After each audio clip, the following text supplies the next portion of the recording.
All right. Hey, everybody. Welcome back. Natalie Cutler-Welsh here, and welcome back to another episode of the Impact Entrepreneur series.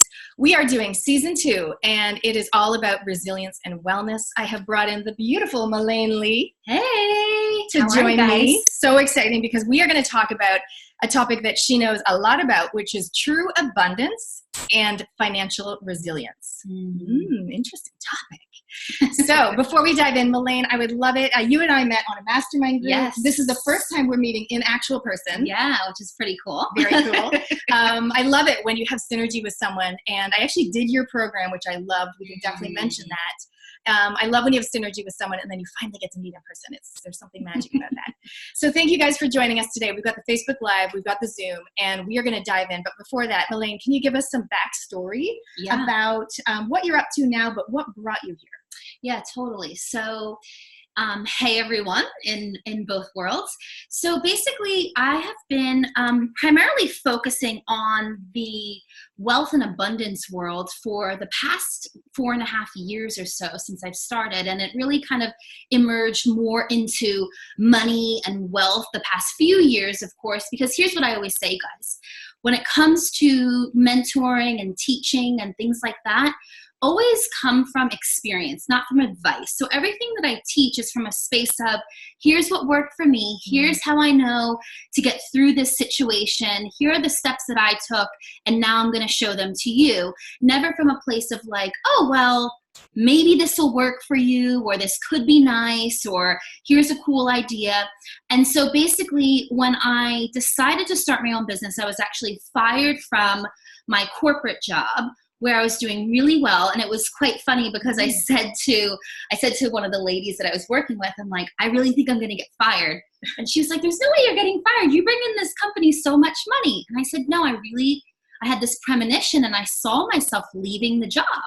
And so lo and behold, I had gotten fired. And that was kind of the push, the thrust that I needed from the universe to really just go out there and start doing my own thing. And what I saw was this massive gap in the world, basically, and the calling that I felt was to support women primarily and really stepping into their worth and their value to really claim financially, as well as all the other desires, what it is they really wanted unapologetically. And in the beginning, I started in the other areas that I was well-knowledged in, I should say. And then eventually, I just saw a lot of my clients creating the abundance of money and cash flow and finances. So I started to gear more into that. But it was always about really supporting women, stepping into their worth and their value, owning who they were, so that they could unapologetically claim their desires. And I've been working with them for almost 5 years, 4.5 years-ish. And I love it. And I'll be honest, like when I first got called to support women, I was like, really? Women? I've worked with women in retail. They're always so picky. They return things. They can be annoying, but that's when I knew it was really like a calling, because it was something that I felt a little bit resistant to, but I knew in my heart that that's where I needed to go. And so, so now I work with women from all over the world, all walks of life, and really supporting them in stepping into their true purpose and power. Yeah, which is so important because in the topic of resilience and wellness and the wider topic of mental health and happiness, I think from what I've seen, from what I've experienced, is money can cause so much stress and physical problems. And relationship problems. So that's why I love that we're actually doing money on this series. And I'm so excited to hear some of the things you've got to share with us around that. So let's start things off with, true abundance. What does that mean to you from your experience? Yeah, so I was sharing with Natalie right before we had hopped on, and I said, true abundance, financial freedom, having that place of feeling that you're not a prisoner of money or a victim of money or in reaction to money, meaning like you're making decisions based on how much you have in the bank account. So having that like true abundance means that you're not in reaction to money, right? And someone that is a millionaire or a billionaire, you might think, oh my God, they have it all worked out. They're totally abundant. They're totally wealthy. Like, I want their lifestyle. But the reality is, actually, they could still have a lack mentality. They could still be living in a financial prison, have you, right? Like, I've met so many people that are like really, really wealthy. And wealthy in the sense of like millions of dollars in the bank account. And they'll still say to me like, oh, I'm broke, because they have this idea that they have to have a certain amount in their bank account. And so true abundance isn't about having the external reality per se right now. It's about finding a homeostasis within yourself internally, where you feel free around money, where you feel abundant in your life. And then as a byproduct, the results show up, right? The money shows up, the opportunities show up, etc. And it also, too, you guys, is about you really defining on your terms what kind of number financial freedom would look like for you, too. So not just always how, like, yes, how it feels is the first step. And then the second place for like having true abundance is defining on your own terms what true abundance is for you. As same as success, I always say this, because the reality is that I could be looking at other people, and it's so easy now with social media. Like, we have so many different platforms that we're like comparing ourselves, our insides, to someone else's outsides. And so it's getting clear for you, what does true abundance mean? What does success mean? Because, you know, there's this whole new rave, especially with entrepreneurs out there, 7 figures, like, I'm a 7-figure earner, blah, blah, blah. Well, what they're not telling you is that when you're running a 7-figure business, spending about $700,000 on overhead and things like that. So that might not necessarily be the set point that you're looking to go towards. You might be really happy with multiple 6 figures. That might be financially free for you, you know? But getting there isn't about the numbers. It's about finding the homeostasis internally, and then the numbers come. I love how you focus on the word feeling. It's how you feel, because the wealthy person can numerically have the dollars, but if they have this story like, no, I'm not safe, I need to have this much, that is all lack. Like, need and safety, those are lack words. Whereas like it's the feeling. And I mean, I don't know, I'm sure many people out there have had an experience where they didn't have enough money in the bank account according to what they wanted or what they think they needed. I certainly have been there, and I've told this story a few times. I call it the Mr. Whippy story. And it was my child's 6th birthday. And, but you know, sometimes you pay a credit card, something comes up, whatever. And all of a sudden on that day, I literally had $65 in my bank account. And I was like, and we had to pay, I remember paying like the 100, whatever it was, for the ice cream truck to come down our drive for the birthday. And the next day I was like, oh my God, if I got in a car accident, I couldn't even pay the excess. You know, and that feeling, which nobody wants. And I'm not saying like, oh, we were poor, it was such a, you know, I'm poor me. But I know what it feels like to literally have $65 in your bank account, even though it was just momentarily. I'm just saying. But I also know what it feels like to lie in bed and have such a sore tummy because you're worried about. And then I'm this problem solver. I'm the fixer. Oh, we could do that. I could sell another course. I could get another client. You know, and so I'm not in that place anymore. But I remember, and I think it's important to still remember what that was like. But I think a lot of that is, you can go down the mindset rabbit hole with that. Yeah, totally. And that's like the resilient piece, like the financial resilience. Having financial resilience is really about, it's not about maybe the externals always being there for you, about like, oh, the money's always there, it's always there, great. But the true test of resilience is, are you going to show up to the world every single day? Are you still going to have faith that all is well? Are you still going to have faith that all is working out in my favor? Are you still going to have faith that even though shit's hitting the fan externally, like, okay, cool, I'm not going to be desperate. I'm still going to show up and take inspired action. I'm not going to worry right now. I'm not going to go down that rabbit hole of like, oh my God, life is coming to an end, right? Because a lot of times, I like to say we have setups. We're never like given a setback. I hate when people are like, oh, the universe is testing me. The universe is testing me. I'm like, the universe isn't testing you. It's guiding you. It's guiding you. Yeah. It's not looking to like trip you up and go, oh, look, she fell. Look, she's fallen. No, the universe is setting you up to strengthen you spiritually, to groom you and grow you for what's next to come, right? You might have this massive opportunity because all of these kind of, you know, setups that you had that tripped you, quote unquote, right?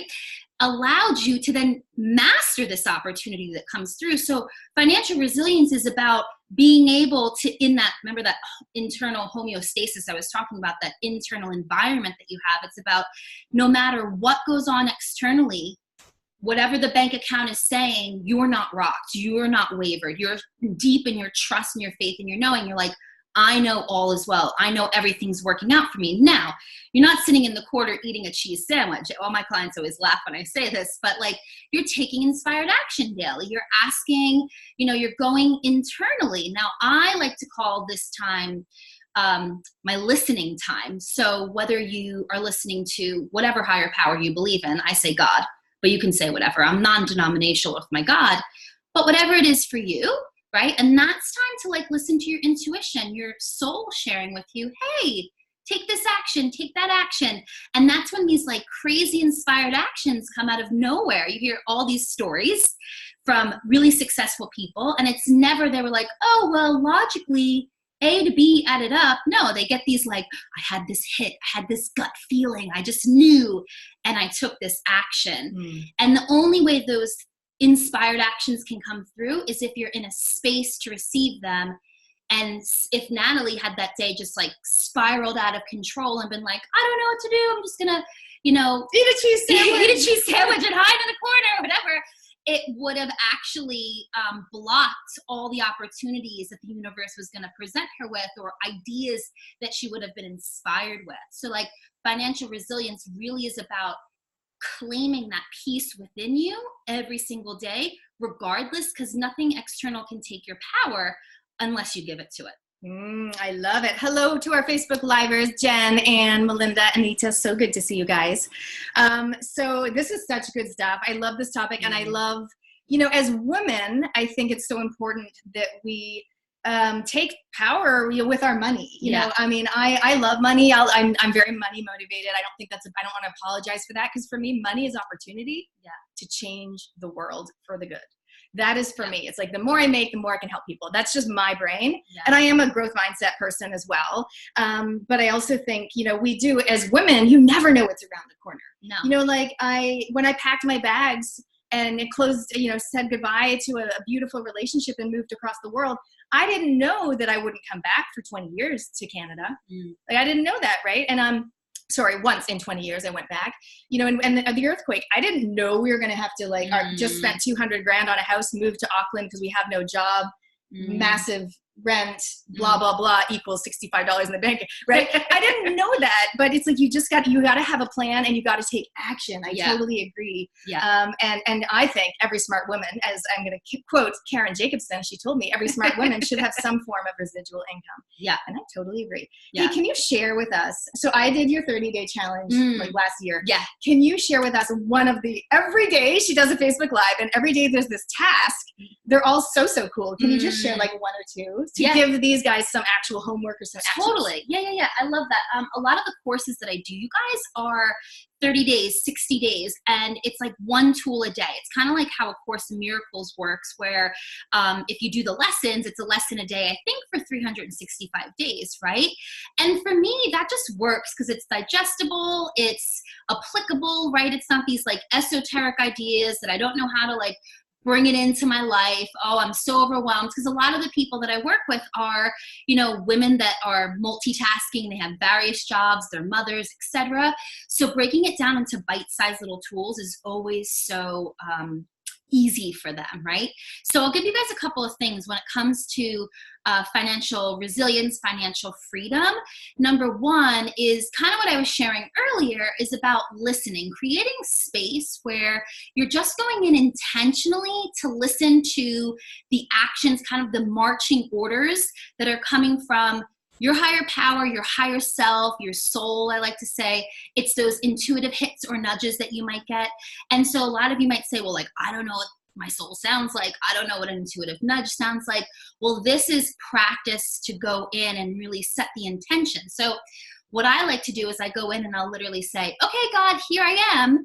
Now, if you believe in God or any higher power or source, they know where you are. Like, you don't need to tell them that that's where you are. God's like, yes, Malaine, I know you're laying in your bed right now or sitting at your couch. But basically, it's my way of setting the intention to say, hey, right now, I'm connecting in. Right now, I'm listening to you.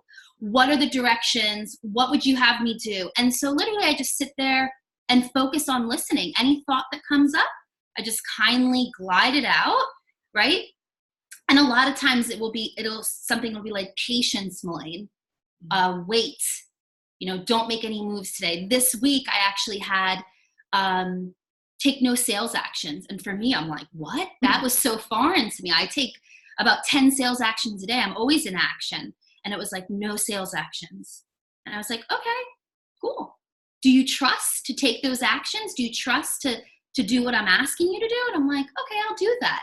And then, there was guidance to start a program, and suddenly all these people are signing up. So all the actions I take are always coming from an inspired place. And I really believe the faith-based actions just are a lot easier. It's not like pushing the boulder up the hill. I can push the boulder up the hill, but I would rather have it be easy for me so that I'm flowing down the stream and not, struggling against the current.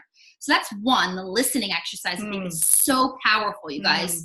And you're like, oh, well, how does this have anything to do with money? Well, what will happen is you'll get guidance on exercises to do with your money, or you'll get guidance on actions to take in your business, or you'll get guidance on, relax today, expect to receive. You'll just get guidance, right? And that all pertains to your money and really creating creating an internal environment that is going to allow you to magnetize money in. Because here's the thing, money does not want to hang out with someone that's frantic, overwhelmed. It's like, money's your friend. So imagine, like, would your friend want to come over if you were like running around the house, like frantically, overwhelmed? You'd be like, oh, I'll talk to you tomorrow, I'll pop in later. You look a little busy. So that would definitely be something that I love. And another really cool. Before you do the second one, I want to know, just any comment, please, if you're watching the replay or the live. Is that something you're doing already? The checking in, the just pausing and listening. It's not natural for me. Yeah. As a driver, as a go-getter, it's like, I'm just like, I'll just go do another course. I'll just run another program. But it's like to just take that time in that space. And I'm looking at my beautiful chair over there, which I bought with my abundance, which is great. But I'm thinking I might make that a ritual space for me. Yeah. Because otherwise I do rush around this thing. Not frantic. Yeah. I'm an energetic person, but I'm certainly not a frantic person. But I'm thinking, I might make that my place and my space to tap in. I'm going to do that. So I wanted to know from you guys, is this something you're already doing, or is this just so new to you? I'd love to hear. Anita's saying, where is this course available from? It's a money course that Malaine runs. Maybe you can chat about that now or later, whatever. Totally. So if you guys want, you can also just find me at Malaine Lea on Facebook, and you can always just private message me if you're interested in any of the courses, because you can go to my website, which is MalaineLea.com. And I have over like 45 courses that I've run over a period of time. The one Natalie's talking about is 30 Days of Money Magic. And so if you're interested in learning more about that, just private message me and I can give you all the details. The second tool that I was going to share with you guys is called Money Truths, right? So the deal is, a lot of us will say, well, I wish this were my reality, or I wish I had this kind of income, or I wish whatever. So how you determine your money truth are listing out what you wish you had as truth, right? So I had this moment, because I'm similar to Natalie. I'm like a controller, a go-getter, overachiever, type A. I just want to plow through everything, which is why this listening exercise I gave you is great, because it's like everything that I don't want to do. And it really helps to slow me down. And then, the other piece is, one night I just had this moment, because I'm from the States, if you can't tell by my accent. And so in New Zealand, yes, we're hours and hours ahead, but in actuality, I feel like we're behind, right? Because right now it's the morning in New Zealand, and in the States, it's evening time the day before. So it still makes me feel behind. So this feeling of like, oh my God, I'm always behind. When I wake up, I'm always behind. I'm never going to be able to catch up. And that wasn't serving me. And so I said, well, what do I wish were true? Well, I wish it were true that I just woke up and had money in my bank account. I wish just there was money in my PayPal, or there was money in my Stripe account. There was just money. And so that became one of my affirmations. I make money while I sleep, right? Because that actually supported me in not going into that fear place of like, I always feel behind, or that sleeping is actually, killing me or a deterrent in my life, as well as, a multitude of other truths that came out. Another one that I really love is that my clients pay me early, on time, and with ease, right? Because who wants a client struggling to pay them? And I will tell you, since I've owned that truth, I have like a multitude of clients that will pay me early. And they also know that that's my truth. So when they pay me early, they put a little note, I'm happy to be a part of your money truth, Mm-hmm. So it's cool. Once you start to identify what those wishes were, you can flip them into a truth. Mm-hmm. And then once you start to really own that, you'll start to see people around you, like knowing that that's your truth as well and reflecting that back to you. Nice. Yeah. Awesome. Love it. Love it. All right. Can you give us one more? Yay. We have lots of lovely ladies joining us today. I forgot to put it on Do Not Disturb. So I'm like, please, no one ring me. I get about 10 phone calls a day. So I'm like, please, nobody ring me. Please. I wish nobody would ring me. Can you give us one more? I'm trying to remember. Yeah. There was one where we had to like account for everything that we were spending. There was that Tracking. Yeah, but give me one of the ones that people find. Is there certain ones that really stand out for people, or is it different for every person? Every day there's a different task, you guys. So there's 30, but let's just do one more. Yeah, I think that because there's the letter to money. Oh, yes. See, I'm like, I don't even remember all of these exercises sometimes. When I sit down, it just comes through.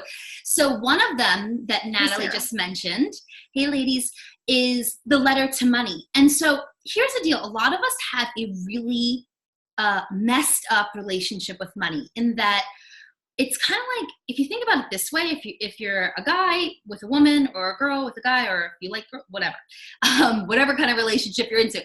But basically, if you think about it in terms of like your partnership with a loved one, a lot of times the way we treat money, if we treated our partner that way, they'd likely walk out on us, right? If we were over demanding, expecting, angry at them all the time, etc. Right? So this letter to money is really this healing letter, where you're writing a letter to money and just forgiving money for all of the things that you might have blamed money for or resented money for in the past, so that you can start to cultivate a new relationship with money. So it might be like, for me, for instance, right? It could be something in my past, which was like, dear money, I'm so sorry that I always blamed you for not showing up on time, or that I blamed you for not being there for me. In reality, you were always there for me. I just wasn't willing to develop a relationship with you. I'm sorry that I neglected you, and I never even looked at what kind of home I wanted to create for you. Home, i.e. bank account, right? Like I used to never even look at my bank account. I was scared to look at my bank account. And a lot of times there was like fraudulent activity or overdrafts, whatever.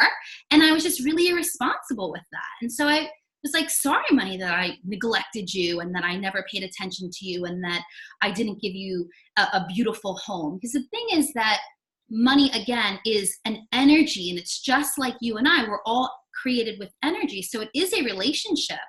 And when you write this letter, it's just this healing release. And then you get to decide, okay, now what's the relationship I want to develop with money?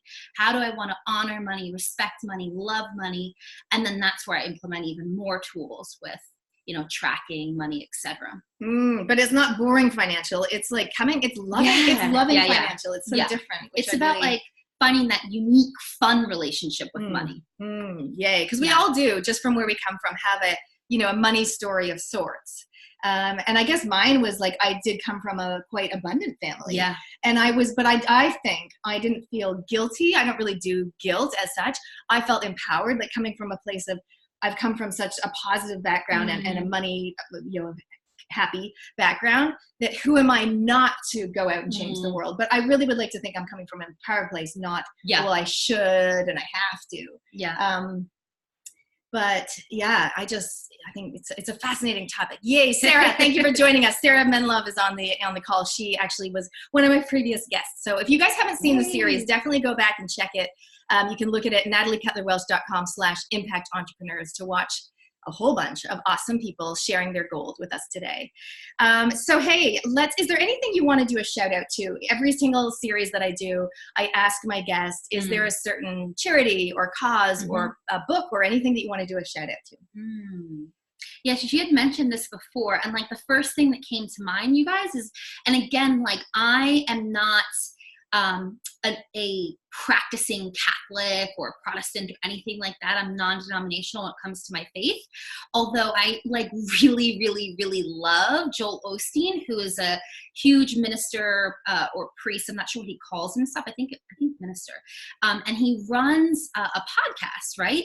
And basically he preaches in a way that is not like, it's not like, oh, this is what you need to believe, but it's from this like really empowered place of utilizing all the things that are going on in life and kind of giving you examples from the Bible, of course, but it kind of makes you fall in love with the Bible. You're like, oh, I didn't even know that I liked the Bible, but suddenly I do because of the way he words things. And he really breaks it down in such layman's terms. And his corporation is somewhere where I like to tithe. So tithing is something that I'm really big on. And so my invitation to you wouldn't be like tithe to him, but like, where are you being spiritually fed? Like, what is spiritually feeding you? Whether it's a podcast that's, a church, a school, whatever it is, right? And giving back to them, because that's what's feeding you. So that's what I do on a monthly basis is tithe. And they say like 10% of your income, but whatever feels good for you, just starting it is going to really also break a lot of lack beliefs that you have, or, oh, I can only, this is what I need for my family. I can't give this away. So wherever you feel spiritually fed, and that's a place that I like to donate to all the time. I think that's awesome. And I think a lot of people do go, oh, when and then, you know, when I make this much, then I'll donate that much. But at the same time, I think people do donate here and there to different places. I recently became a member of B1G1, which is buy one, gift one. And so it's something that if you're an entrepreneur like me, you can add this to your business and you allocate. So I go, when I sell $100 of essential oils, I will gift, X number of meals to a family in need. And the cool thing about the B1G1 platform is they make it easy for you. They have all these projects, all these people. It's like clean water in this country, or pencils for this school, but also things close to home, because some people like to give close to home, not overseas. So they've kind of got something for everyone. So that's kind of a cool organization that I'll do a shout out to, and I can pop the link below as well. Awesome. Hey, thank you so much for joining us, you guys. Thank you so much, Malaine. Oh, you're so welcome. Thank you for having me. Giving everybody a few actionable tips. I wondered, how can people get in touch with you if they want to find out more? And is there anything else you want to add before we wrap? Yay. So thank you guys for joining in, and you can find me again on my Facebook, which is Malaine Lea, and you can just give me a message if you have any questions, or more specifically are looking for a course pertaining to money, etc., and I can kind of guide you. You can also check me out at malainelea.com, which is my website. And I feel like I covered so much today. But one thing I will leave you with, and it's actually from A Course in Miracles, which is that there are no small disturbances. So that means that anything that you allow to rock you and to take your peace can do that, but only you have the power to give it away. So just remember that your peace, your power doesn't need to be given away. You get to claim that every day. I love it. What a great note to end on. And so aligned with what I always say, you are the CEO of your own life. So be the CEO of your own life, whether you're in business or not. Have a look at your money. Have a look at your story that you've wrapped around money, and maybe start thinking about, I think you call them money truths, and what you wish, and then phrasing it in that positive, intentional languaging rather than a negative, oh, that could never happen style. Exactly. Yeah. Because anything you wish were true can be true. It's all a story. Yay. See you guys. Thanks so much. Bye.